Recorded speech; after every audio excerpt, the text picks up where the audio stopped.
Hi, I'm Dr. Sam Shikowitz, and I'm the founder of Holistic Practice Management.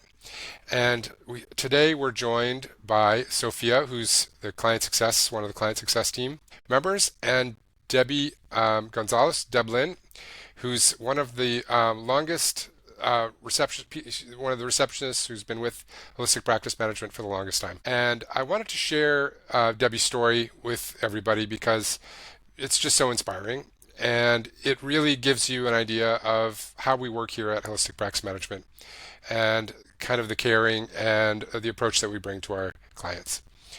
So, Devlin, tell me a little bit about how long you've been with us and what your journey's been like here with Holistic Practice Management.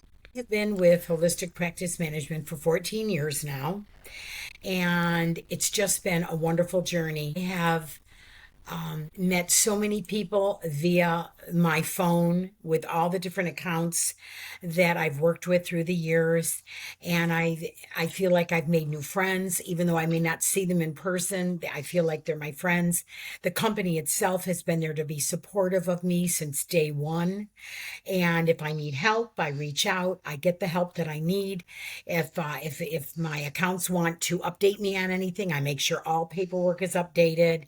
And it's just been a wonderful growing experience for me in my life. Debbie, your clients just love you and they love the care that you bring to every patient interaction. Can you tell me kind of the difference between a good interaction and a bad interaction with the patient? Like what makes your interactions so great? I think the most important thing is to remember that you're dealing with a person who has a need.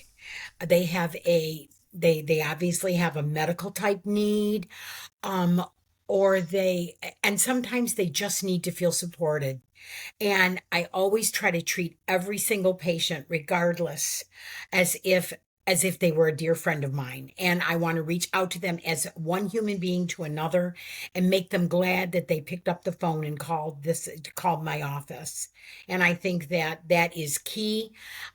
People feel it when you care. They can hear it in your voice, and I think that has been one of the greatest things, that has been a blessing to me and to my accounts. Yeah, I think as you said, you've been working, for many, many years, 14 years, and you've been working with some of the same patients for almost that whole time. So Yes. you've actually gotten to know some of your patients really on a personal basis, and yeah, and it's just so heartwarming. And as far as like how you pick up the phone and how you answer the phone, you had said something about that earlier. Like what makes what brings patients to that level of trust of knowing that they're coming to the right place? How do you bring them that trust? It's a simple word. It's attitude. When I answer the phone, I want that person on the other end of the line to immediately feel comfortable and to feel welcomed. So it's very important to answer the phone. Hi, this is Debbie. How can I help you? And I want them to feel that warmth from the very first hello. And I truly believe that makes all the difference in the world on whether somebody will want to make a first office appointment or whether they won't. So it's very important to me to always make people feel heard and welcomed. That's amazing. And what if they really are anxious or really are upset?